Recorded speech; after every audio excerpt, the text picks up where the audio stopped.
What if the people you trust most are unconsciously programmed to destroy you?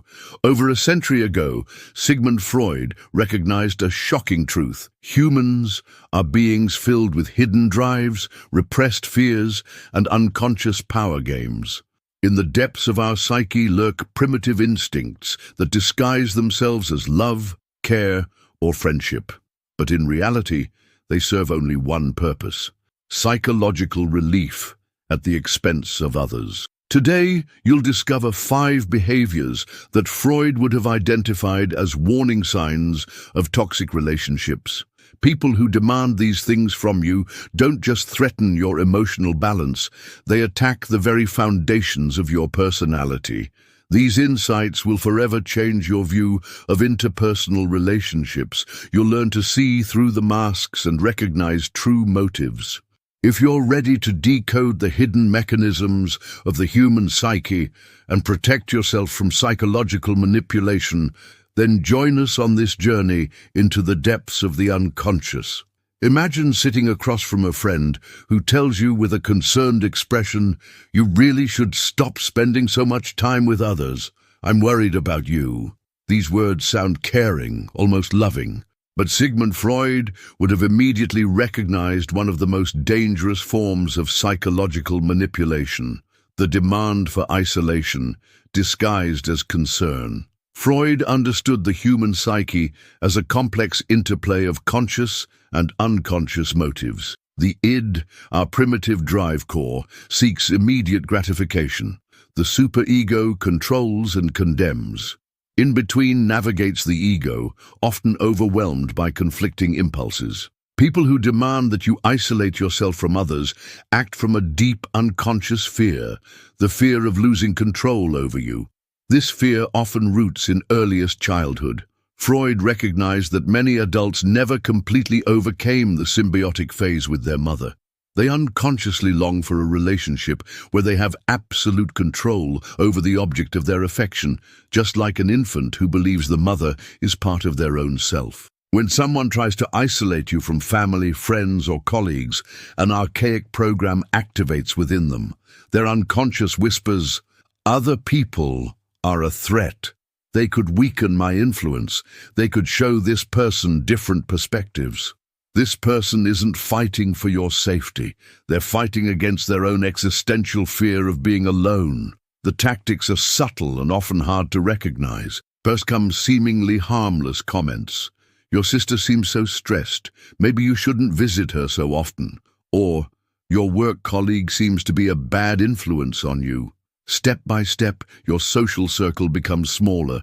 The manipulating person presents themselves as your only true ally, as the only person who really understands and protects you.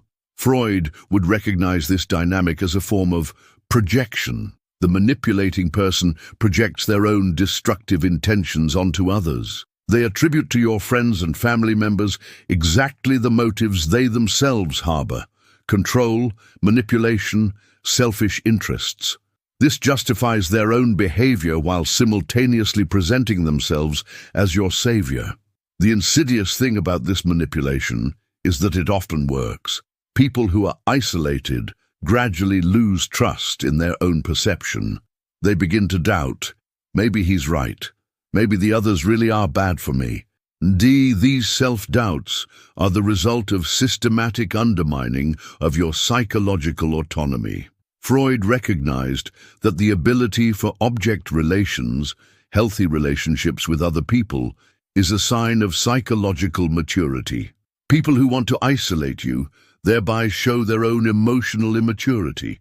They're unable to accept you as an autonomous person who has the right and ability to maintain diverse relationships. The warning signs are clear: mistrust toward your other relationships, constant criticism of people close to you, guilt feelings when you spend time with others, and the feeling of having to justify your social contacts. When you recognize these patterns, you're dealing with someone whose unconscious fears threaten your freedom. Do you know the feeling of being completely exhausted after a conversation with a certain person, even though you only listened? Freud would have immediately recognized this phenomenon. You're dealing with someone who demands that you put their emotional needs above your own, always and without exception. This person is an emotional vampire, and their behavior stems from a deep disturbance in psychological development. According to Freud's drive theory, humans are driven by two fundamental forces: Eros, the life drive, and Thanatos, the death drive. People who constantly demand emotional support without ever giving anything back have developed a pathological relationship to both. Their Eros is narcissistically deformed. They can only receive love, but never give it. Their Thanatos turns against others by systematically draining their life energy. This dynamic often begins imperceptibly. The person shares a problem with you, you listen and offer support. So far normal and healthy. But then something crucial happens. The roles never reverse. When you need support, this person is suddenly unavailable, too busy, or skillfully redirects the conversation back to their own problems. Freud recognized exactly this pattern in his concept of the oral personality. People who remained fixated in the oral phase of their development have an insatiable need for attention, validation, and emotional nourishment. They're like infants who never learned that other people have their own needs. Their unconscious treats you like a mother's breast, always available, always ready to give, never entitled to your own needs. The insidious thing about this behavior is its subtle manipulation of your conscience. These people have developed an extraordinary ability to turn your empathy against you. They present their problems with an urgency and emotional weight that makes contradiction impossible. When you try to set boundaries or express your own needs, you're bombarded with guilt. I thought you understood me. You're the only person I trust. Freud would interpret this guilt manipulation as a form of identification with the aggressor. As children, these people learn to suppress their own needs to avoid losing their caregiver's love. Now, they force others into the same position. Suppress your needs so I can feel loved. The warning signs are clear, but often hard to accept because they challenge our notions of friendship and support. Pay attention. Does this person mainly talk about themselves? Do they ever ask about your well-being? And do they really listen when you answer? Can you remember when you last had a balanced conversation with them? Do you feel energized or drained after contact with this person? A particularly insidious pattern is permanent crisis. These people live in a state of constant emotional emergencies. As soon as one problem is solved, the next one appears. They have an unconscious fear of emotional stability because it would mean they no longer need you. Their unconscious deliberately sabotages solutions to maintain the symbiotic relationship. Freud recognized that such people often come from families where emotional needs weren't met, or where they had to learn to react dramatically to get attention. As adults, they compulsively repeat these patterns without being aware of it. The tragic thing is, these people aren't evil, they're psychologically wounded, but their unconscious coping strategies make them emotional parasites. They can't invest in healthy mutual relationships because their entire psychological system is designed to take, not give. When you recognize that someone demands you put their emotional needs above your own, then set boundaries. Not out of cruelty, but for self-protection, and paradoxically also for this person's well-being. Only when they learn that their strategies don't work can they begin to develop healthier relationship patterns. I can't live without you. These words sound romantic, almost poetic, but Sigmund Freud would have recognized one of the most dangerous psychological dynamics, the fusion fantasy. People who demand that you become their emotional center reveal a severe disturbance in the development of their ego boundaries. They confuse love with possession and dependence with intimacy. Freud understood human development as a process of individuation, separation from the original unity with the mother toward an independent personality. People trapped in obsessive relationship patterns never completed this developmental step. Their unconscious longs for the symbiotic fusion of earliest childhood, where there was no separation between self and other. These people project their mother imago onto you.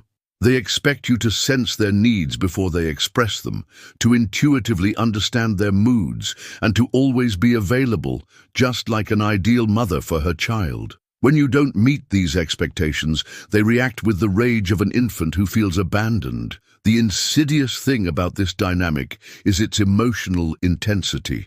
These people don't love you as a person. They love the function you fulfill in their psychological household. You've become a transitional object for them, a term that Freud student Donald Winnicott would later coin. Like a child who can't sleep without their teddy bear, these people can't function without your constant validation. Freud recognized in his concept of transference that people often project their earliest relationship patterns onto current relationships. The obsessive partner transfers their unresolved conflicts with their mother onto you. They're not fighting for your love. They're fighting for the unconditional love they never received as a child or believe they lost. The warning signs are subtle but clear. Initially, the intense attention feels flattering. You're showered with declarations of love, gifts and gestures. But the flip side quickly shows extreme jealousy, constant control calls, panic attacks when you don't answer immediately, and an increasing feeling of being suffocated. This person can't accept that you have an independent life. Your work, friends, hobbies are perceived as threats, not because they're rationally jealous, but because their unconscious interprets every moment you don't spend with them as abandonment. It becomes particularly dangerous when these people romanticize their obsession. They speak of great love, of soulmates, of being destined for each other.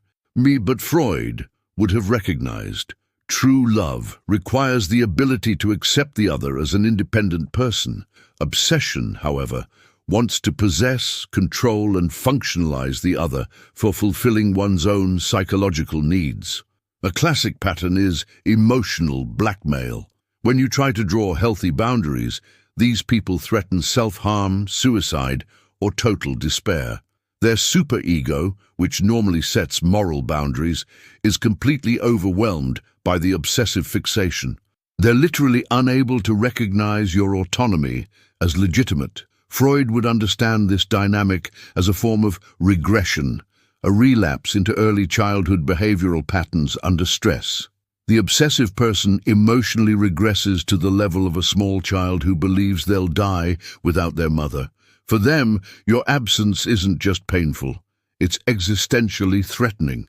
The tragic thing is that these people often suffer themselves. Their behavior doesn't stem from malice, but from deep psychological wounds. But their unconscious coping strategies make healthy relationships impossible. They can't love without possessing, can't be close without controlling.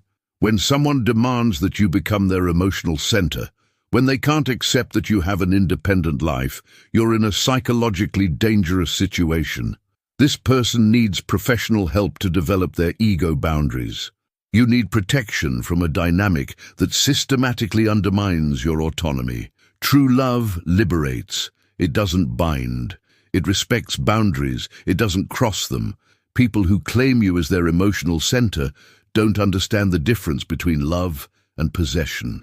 You're so selfish. This accusation comes from someone who never thinks of others. You can't trust anyone, shouts the person who betrays everyone themselves. Freud would have immediately recognized one of the most fascinating and dangerous mechanisms of the human psyche in these paradoxical accusations: projection.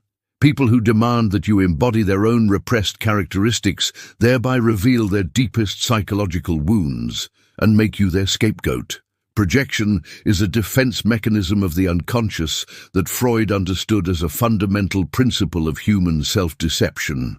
The ego, overwhelmed by unacceptable impulses from the id, projects these onto other people. What the person can't bear about themselves, their greed, cruelty, dishonesty, they see everywhere around them, just not in the mirror. This dynamic often begins subtly. The person makes seemingly harmless remarks about others. Did you see how greedy Maria was at the buffet? Or, Thomas seems so dishonest, don't you think? But soon the focus turns to you. Suddenly you're accused of having exactly the characteristics this person embodies, but would never acknowledge. Freud recognized that projection occurs especially in people whose superego, the moral instance of personality, is particularly strict and merciless. These people often learned in childhood that certain feelings or impulses are absolutely unacceptable. Instead of integrating these parts of their personality, they split them off and project them onto others. The insidious thing about this mechanism is its self-fulfilling prophecy. When someone constantly attributes characteristics to you that you don't have, you begin to doubt yourself after a while. Am I really so selfish? You ask yourself, even though you're the one who always gives, while the other only takes. Am I really so unreliable? You ponder, even though you're the one who keeps promises. Freud would have recognized this systematic distortion of reality as a form of gaslighting avant la lettre. The projecting person creates an alternative reality where you're the carrier of all negative characteristics while they appear morally superior. Your common sense is systematically undermined. A particularly insidious pattern is mirror projection. These people accuse you of exactly the behaviors they themselves display. The liar calls you dishonest. The manipulator calls you manipulative. The egoist calls you selfish. It's as if they look into you and see their own repressed characteristics. Freud understood this mechanism as a desperate attempt by the unconscious to maintain psychological homeostasis. If these people had to acknowledge their own shadows, their entire self-image would collapse. So you must become the carrier of their repressed parts. You become their psychological garbage can. The warning signs are clear, but hard to accept because they shake our trust in reality. Pay attention. Are you criticized for characteristics that others recognize in this person, but you don't see in yourself? Do you feel confused about your own identity after conversations with this person? Do you feel like you constantly have to justify who you are? It becomes particularly dangerous when these people charge their projections with moral outrage. They present themselves as victims of your alleged faults, as martyrs suffering under your weaknesses. But they're the ones poisoning the relationship, yet they've reversed the roles so perfectly that you feel like the perpetrator. Freud recognized that people who project heavily often come from families where honesty about emotional states was taboo. As children, they learned that certain feelings are so dangerous they must be completely split off. As adults, they've become incapable of self-reflection. The tragic thing is that these people can never really get to know themselves. Their repressed parts remain in the shadow while they project them onto others. They live in a world of illusions, surrounded by bad people, unable to recognize that they themselves are the source of conflict. When someone demands that you become the carrier of their repressed characteristics, then defend your reality. Trust your perception. This person isn't fighting against you. They're fighting against the parts of themselves they can't accept. Don't let their inner conflict become your problem. I'm different from other people. I'm something special. This self-assessment sounds confident, perhaps even inspiring, but Freud would have immediately recognized the voice of a deeply wounded child hiding behind a mask of grandiosity. People who demand that you confirm and admire their superiority reveal one of the most complex psychological disorders, pathological narcissism. Freud understood narcissism as a fixation in early childhood development, where the child experiences itself as the center of the universe. Normal people overcome this phase and develop the ability for object love for others as independent beings. The pathological narcissist, however, remains trapped in this grandiose self-centeredness, unable to see others as more than instruments for confirming their fragile self-worth. The paradoxical thing about narcissism is that it doesn't arise from excessive self-love, but from its lack. Freud recognized that narcissistic people often experienced emotional neglect or contradictory messages as children. They learned that they only receive love when they're perfect, extraordinary, or admirable. Their true self, with all its normal human weaknesses, was never loved or even seen. This early wound leads to personality splitting. The grandiose self develops as a shield against the unbearable reality of one's own ordinariness and neediness. Underneath hides the wounded child, full of shame, fear, and insatiable longing for unconditional love. The adult narcissist lives in constant fear that their mask might fall and the world discover their true, desperate self. People in your environment who show narcissistic traits will systematically functionalize you for maintaining their illusion. You're not their partner, friend, or colleague. You're their narcissistic supplier.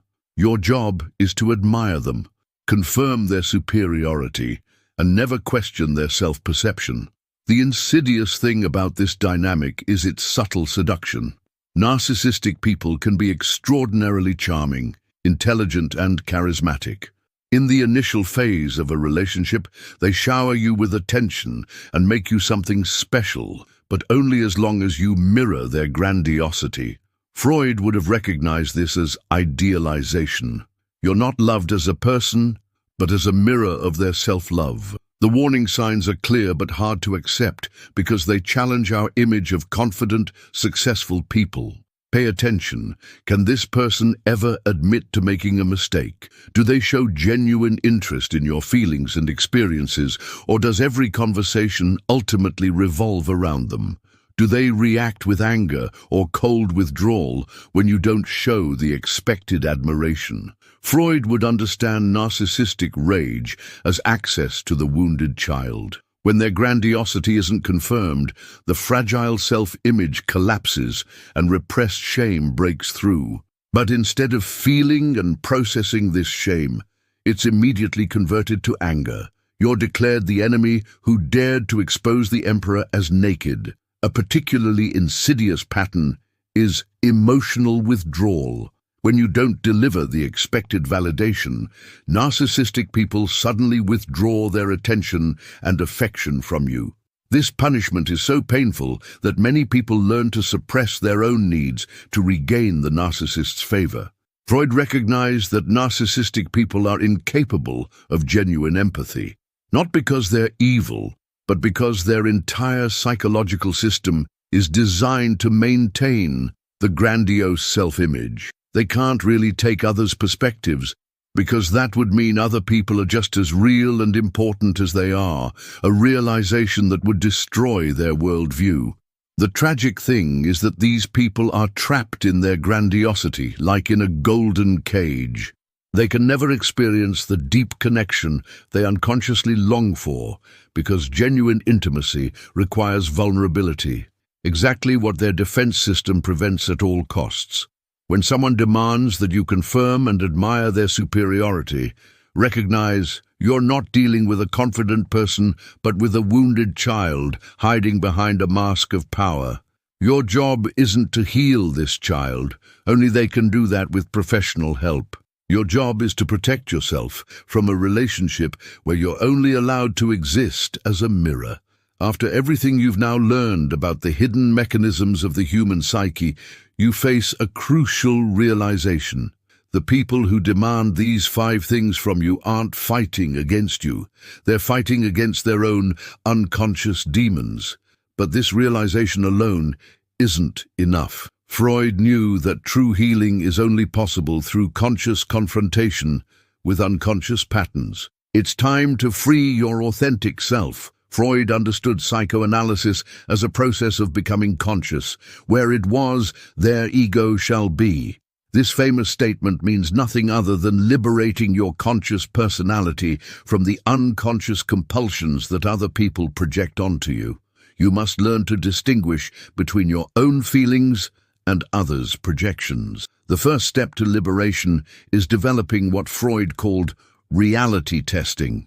When someone accuses, isolates, emotionally exploits, wants to possess you, projects their shadows onto you, or demands your admiration, then pause and ask yourself, is this really my behavior, or am I seeing the reflection of a foreign psyche?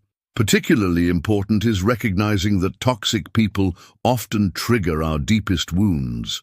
Freud recognized that we're unconsciously drawn to people who reactivate our earliest relationship patterns. The person who wants to isolate you might speak to your fear of being alone. The emotional vampire possibly activates your fear of rejection. The narcissist might awaken your own longing for attention. This unconscious attraction isn't your fault. It's a sign that your unconscious is trying to heal old wounds. But healing doesn't happen through repeating traumatic patterns, but through consciously breaking them. You must learn to distinguish the voice of your wounded inner child from the voice of your adult wisdom. Freud taught that the therapeutic process works through transference and countertransference. In toxic relationships, other people transfer their unresolved conflicts onto you, and you react with countertransference. You unconsciously take on the roles they assign you. Liberation lies in consciously recognizing and breaking this dynamic. Set clear boundaries, but not from anger or revenge, but from self-love. Freud understood boundaries as expression of a healthy ego that can distinguish between inside and outside. When someone demands you isolate yourself, then answer, "I decide for myself who I spend time with." When someone only takes but never gives, then say, "I'm willing to support, but I also need reciprocity." The most difficult realization is perhaps that you can't save these people. Freud knew that every person must walk their own psychological development path. People trapped in destructive patterns can only be freed through their own conscious work. Your job isn't to be their therapist. Your job is to protect and develop yourself. Develop what Freud called free-floating attention, the ability to observe your own emotional reactions without immediately judging or reacting. When you feel uncomfortable, exhausted, or confused in certain people's presence, that's a signal from your unconscious. Listen to it. Consciously surround yourself with people who respect your autonomy, who are able to give and take, who see you as a whole person and not as a function for their needs. Freud recognized that healthy relationships are based on object love, the ability to love others as independent beings, not as projection screens for one's own needs. Begin the process of self-analysis. Ask yourself, what patterns do I repeat in my relationships? What unconscious fears make me vulnerable to manipulation? What parts of my personality have I repressed myself? Freud taught that self-knowledge is the key to liberation.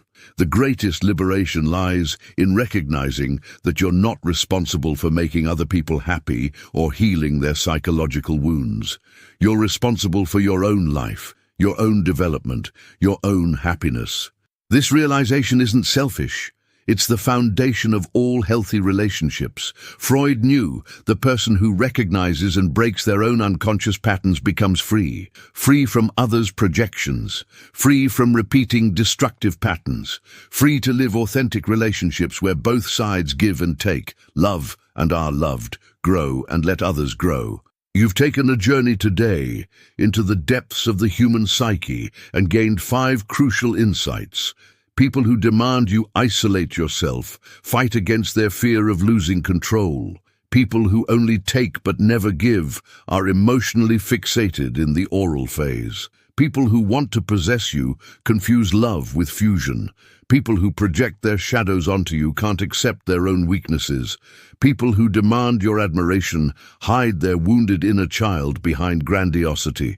But the most important realization is, you're not responsible for other people's psychological wounds.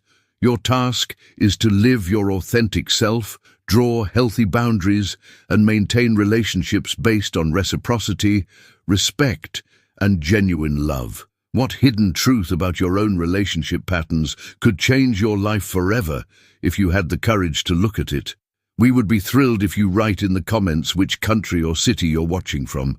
It's always fascinating to see how far these psychological insights travel and touch people around the world. If this video helped you better understand the hidden mechanisms of human relationships, please leave a like and subscribe to the channel for more deep insights into the human psyche. Your honest and often very personal comments always show us how brave and reflective our community is. Thank you for that. You all make this channel a place of genuine human encounter and growth.